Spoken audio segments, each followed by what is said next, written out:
ہم نے سنا تھا کہ سلطان صلاح الدین ایوبی کردار کے لحاظ سے پتھر ہے. ہم ہر روز سفر پر رہنے والے تاجر ہیں. انہیں کہاں ساتھ لیے پھرتے؟ انہیں سلطان کے حوالے کر دیا، مگر سلطان نے اس لڑکی کے ساتھ جو سلوک کیا وہ اس کی زبانی سن لو. فخر المصری نے لڑکی کی طرف دیکھا تو لڑکی نے کہا ہم بہت خوش تھیں کہ خدا نے ہمیں ایک فرشتے کی پناہ دی ہے. سورج غروب ہونے کے بعد سلطان کا ایک محافظ آیا اور مجھے کہا کہ سلطان بلا رہا ہے. میں باقی 6 لڑکیوں کی نسبت ذرا زیادہ خوبصورت ہوں. مجھے توقع نہیں تھی کہ تمہارا ایوبی مجھے بری نیت سے بلا رہا ہے. میں چلی گئی. سلطان ایوبی نے شراب کی سرائی کھولی، ایک پیالہ اپنے آگے رکھا اور ایک مجھے دیا. میں عیسائی ہوں، شراب 100 بار پی ہے. بحری جہاز میں عیسائی کماندروں نے میرے جسم کو کھلونا بنائے رکھا ہے. صلاح الدین ایوبی بھی میرے جسم کے ساتھ کھیلنا چاہتا تھا. شراب اور مرد میرے لیے کوئی نئی چیزیں نہیں تھیں، لیکن ایوبی کو میں فرشتہ سمجھتی تھی. بسم اللہ الرحمن الرحیم. گزشتہ سے پیوستہ. میں اس کے جسم کو اپنے ناپاک جسم سے دور رکھنا چاہتی تھی، مگر وہ ان عیسائیوں سے بدتر نکلا جو مجھے بحری جہاز میں لائے تھے. اور جب ان کا جہاز ڈوبنے لگا تو انہوں نے ہمیں ایک کشتی میں ڈال کر سمندر میں اتار دیا. ان میں سے کسی نے ہمارا ساتھ نہ دیا. ہمارے جسم نوچے ہوئے اور ہڈیاں چٹکی ہوئی تھیں. خدا نے ہمیں بچا لیا اور اس آدمی کی پناہ میں پھینک دیا جو فرشتے کے روپ میں درندہ ہے.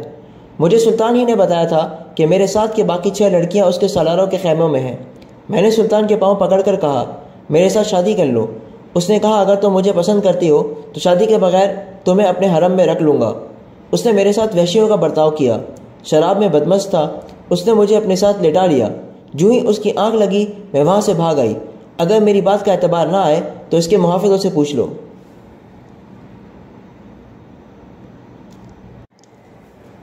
اس دوران ایک آدمی نے فخر کو قہوہ پلایا.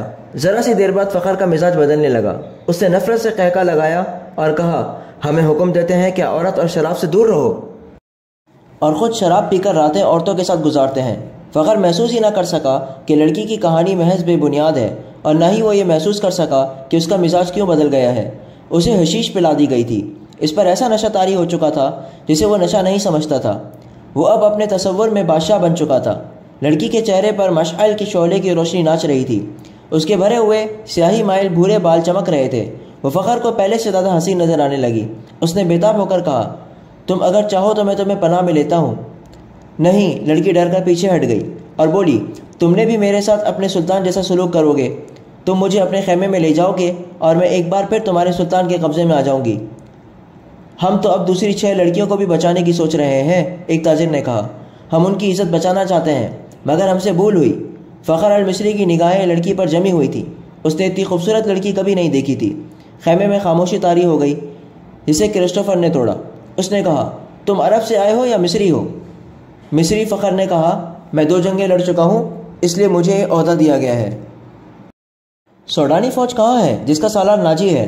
کرسٹوفر نے پوچھا. اس فوج کا ایک سپاہی بھی ہمارے ساتھ نہیں آیا، فخر نے جواب دیا. جانتے ہو ایسا کیوں ہوا ہے؟ کرسٹوفر نے کہا. سوڈانیوں نے صلاح الدین ایوبی کی عمارت اور کمان کو تسلیم نہیں کیا. وہ فوج اپنے آپ کو آزاد سمجھتی ہے. ناجی نے سلطان ایوبی کو بتا دیا تھا کہ وہ مصر سے چلے جائیں کیونکہ وہ غیر ملکی ہیں. اس لیے ایوبی نے مصریوں کی فوج بنائی اور لڑانے کے لیے یہاں لے آیا. اسے تم لوگوں کو شرافت اور نیکی کا جھانسا دیا اور خود عیش کر رہا ہے. کیا تمہیں مال غنیمت ملا ہے؟ اگر تمہیں ملا بھی تو سونے چاندی کے 2 ٹکڑے مل گئے ہوں گے. صلیبیوں کے جہازوں سے بے بہا خزانہ سلطان ایوبی کے ہاتھ آیا ہے. وہ سب رات کے اندھیرے میں سینکڑوں اونٹوں پر لاد کر قاہرہ روانہ کر دیا گیا ہے جہاں سے دمشق اور بغداد بھیجا جائے گا. سوڈانی لشکر کو سلطان نہتہ کر کے غلاموں میں بدل دینا چاہتا ہے. پھر عرب سے فوج آئے گی اور تم مصری بھی غلام ہو جاؤ گے.